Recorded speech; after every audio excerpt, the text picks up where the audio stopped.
and I found myself holding a live hand grenade, and I forgot what to do. I couldn't remember if it was thumb clip, pull pin, or pull pin, thumb clip. And chances are, whether you run your own business, manage a team, or simply manage yourself, you are always connected, you are always on call, you're always distracted.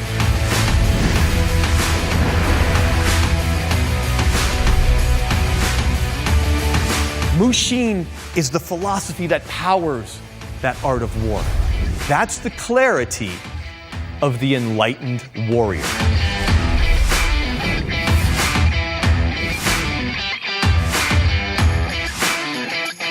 Think in your business or personal life. What's one hand grenade decision you're holding on to because you can't see good choices? Think about it for a minute.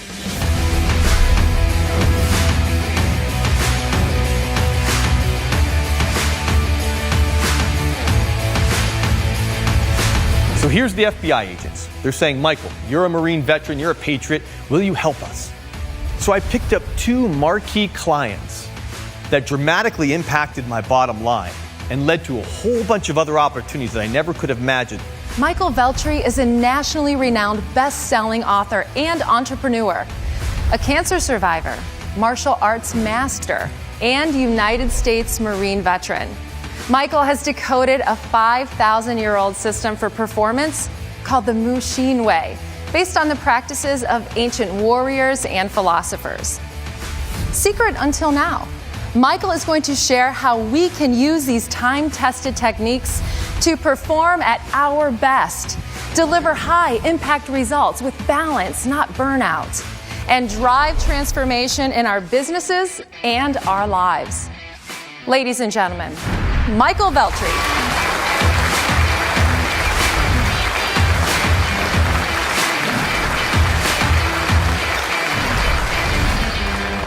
My first experience in working with elite, successful teams came when I was in the Marine Corps. And there came a time when I was training in the Marine Corps, and I found myself holding a live hand grenade, and I forgot what to do. I couldn't remember if it was thumb clip, pull pin, or pull pin, thumb clip. But I'm standing there holding a live hand grenade. Now, the Marine recruiter never told me about this. The Marine recruiter talked about travel to foreign and exotic lands. He talked about the glamour of the Marine Corps, of wearing the sharp dress blues uniform. And he talked about leadership, becoming a leader of Marines. He never said anything about having to hold and throw live hand grenades. So somehow I did manage to rip the pin out, and it's go time. You cannot put the pin back in a grenade once you've pulled it out. I'm sweating bullets. I am literally scared to death. I've got 30 of my Marine buddies watching to see if I'm going to screw this up and kill myself. I've got a Marine drill instructor right up in my face, purposefully screaming at me, causing fear, confusion, distracting me, and I've got a big decision to make here. 3 choices. Choice number 1, I make a good decision and choose to throw the hand grenade. Yet like any good decision, it has to be executed properly. Because what good is it if I don't throw it far enough, or at the right time, or in the right direction? Option number 2, I make a bad decision. I'm so overwhelmed by my fear, right? I am holding a live hand grenade with the pin out. Or my ego. I don't want to look bad in front of my Marine buddies. My fear and ego corrupt me. I make a bad decision, dropping the hand grenade, killing myself, killing and injuring my Marine buddies. And then there's always the 3rd choice, where I neither make a good decision and throw the hand grenade, nor make a bad decision and drop it and get rid of it. But I choose to make no decision. And I have to hold on to that hand grenade for the rest of my life. So you see, decisions in our business and life are like holding that hand grenade. You're either going to hold it, drop it, or throw it. And you guys know we surround ourselves with walls of distractions and to-do lists. And sometimes holding off and not making a decision feels like the safest thing to do. But we all know delay is increasingly expensive. Windows of opportunity open for us, yet they close even quicker in today's 24/7, 365, hyper-connected, hyper-distracted world that we live in. On average, how many times a day do you think busy professionals like us look at their smartphone? 50, 100 times? Yep. Who else? Be honest, let me see how many of you use your smartphone as an alarm clock each morning.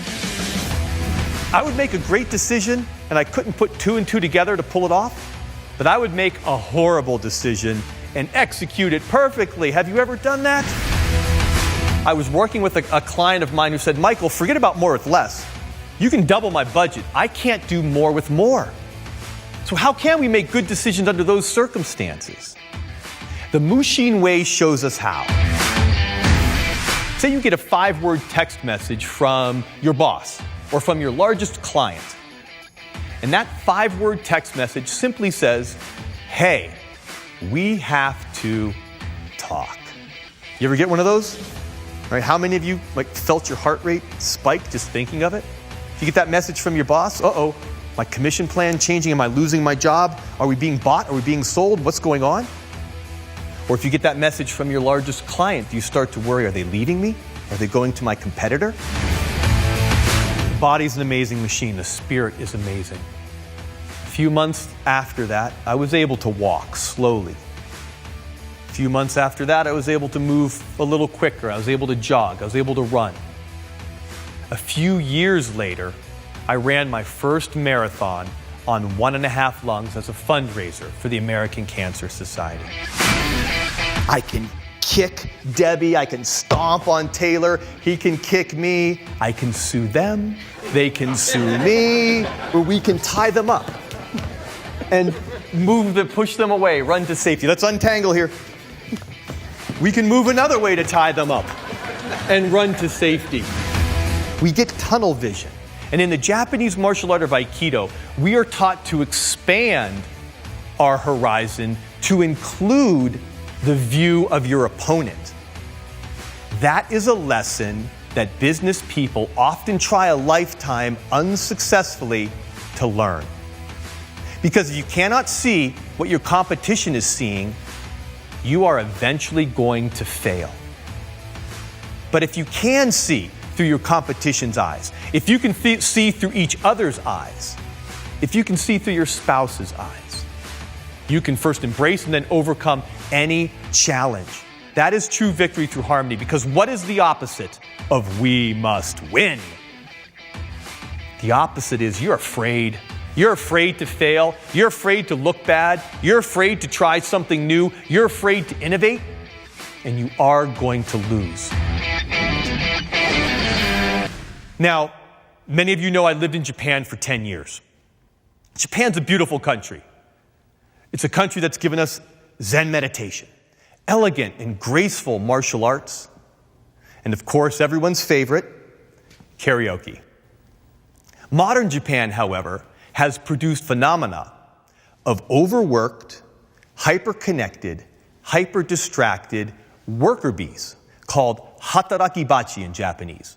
And these worker bees, whether they're 25 or 65, are so connected, so stressed out, so distracted that they will literally work themselves to death. It's called karoshi in Japanese. And they will die at the office after an 18-hour marathon workfest, or on their 3 or 4 hour commute home or to the office. And the irony is, after I spent 10 mindful, beautiful years in Japan, not a part of that worker bee community, I left Japan to pursue my American dream, returned to America, and promptly created my own version of karoshi right here. I was literally working myself to death. You see, several years ago, I followed the common business advice of the day to pursue your passion. And I did. I left a very comfortable, a very secure, and very well-paying job in corporate America to start my own business, doing something I loved to do, I was good at doing, and I had fun doing.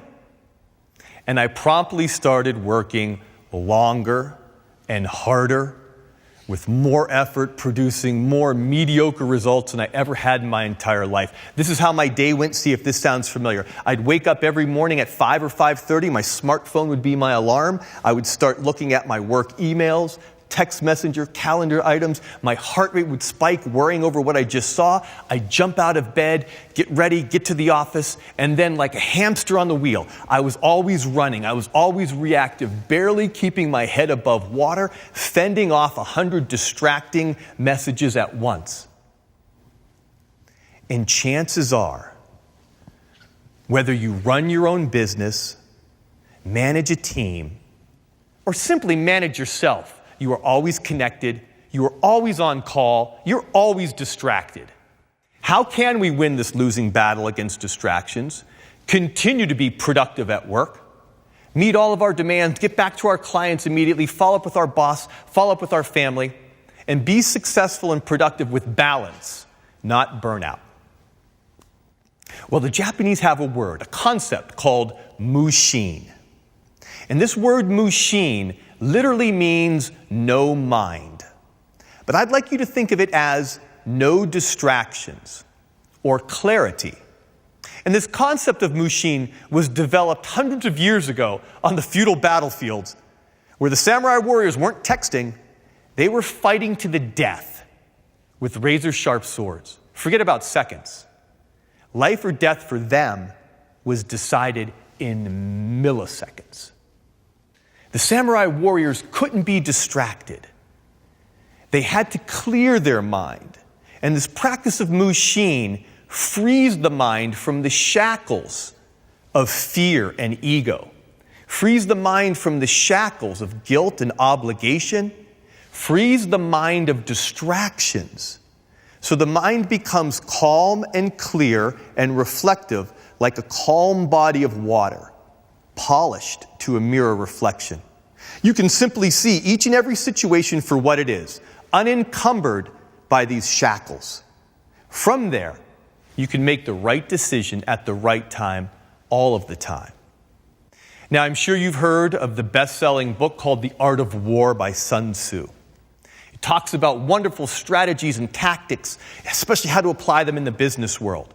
Mushin is the philosophy that powers that art of war. That's the clarity of the enlightened warrior. Well, here's my first Mushin Way peak performance lesson that I want to share with you today.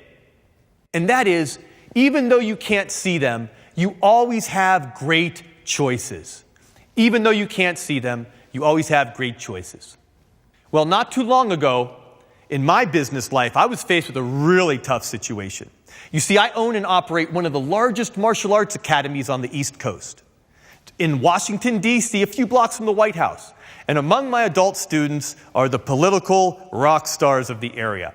I have members of Congress, members of various presidential administrations as my students, lawyers and lobbyists, business people, and a bunch of foreign diplomats. Now, not too long ago, I had a Russian diplomat come and take my adult intro program. Real nice guy, did great in the first class. He was coming back for his second class. But the next day, there was a knock on my door. And that knock was from the FBI. From the FBI Counterintelligence Division. Now, it turns out that this Russian diplomat, his job was to sit at the big Russian embassy in D.C. and intercept our U.S. signals and try to break our codes. In other words, he was a spy. A spy, yes. Can you believe that? And it turns out that he rarely left the embassy. The embassy is self-sufficient. The diplomats work there, live there. The kids go to school there. The only time this fellow would leave would be to run down the street to the Whole Foods grocery store and come back. He didn't go out and socialize. He didn't go out to dinner or out on dates. The only time he decided to leave the embassy for any amount of time was to come train at my martial arts academy. So here's the FBI agents. They're saying, Michael, you're a Marine veteran, you're a patriot. Will you help us? Can you do anything within your power to make sure he joins? Even give him a scholarship. We'll pay you on the back end to compensate for you. Make sure he joins. And then we're going to plant some of our young FBI agents to go through your introductory program with him. We're going to befriend him, and maybe we'll try and get him to go out for drinks. And then we're going to try and turn him. Try and get him to spy for us. Will you help us?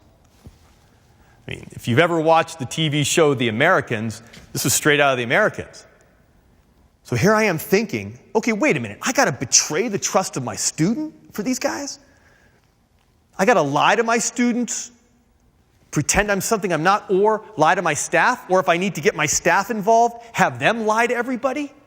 Or what if I say no? And then what's going to happen?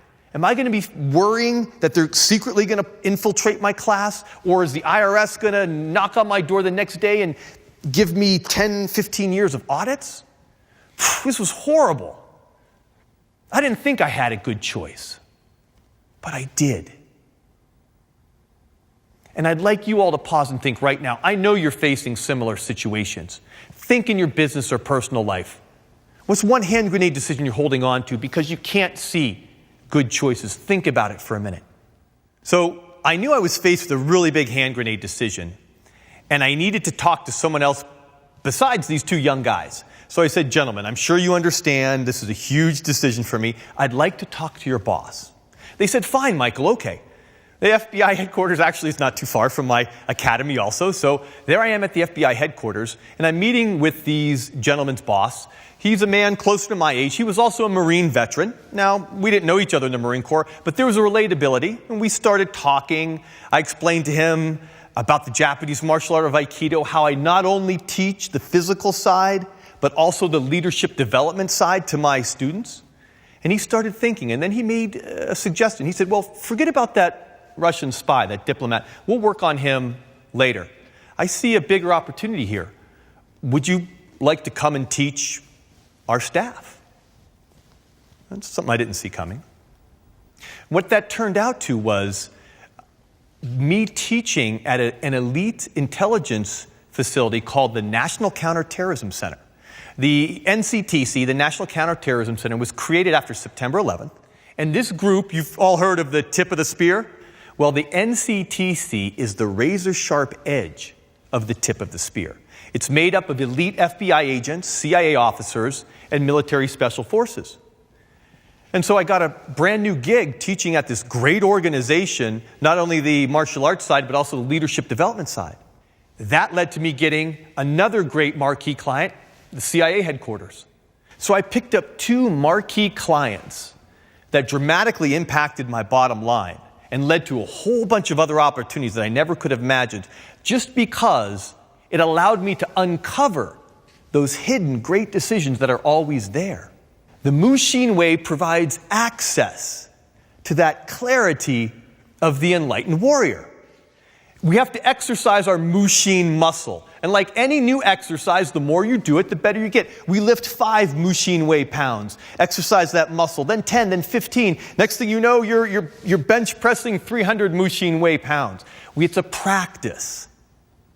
Because you guys know, when we are faced with those hand grenade decisions, we often attach more and more fear and ego to the point of paralysis. But when you pause to stop and think, where are my strengths holding me back? Where are the great decisions that I cannot see? I know they're there. And that true victory is achieved through harmony. You are juggling hand grenade decisions, not holding them, throwing them the right time, the right direction all the time, but especially when the pace is fast and the stakes are high. That achieves a level of peak performance with balance, not burnout. And that is the power, that is the promise, that is the practice of the Mushin Way. Thank you very much.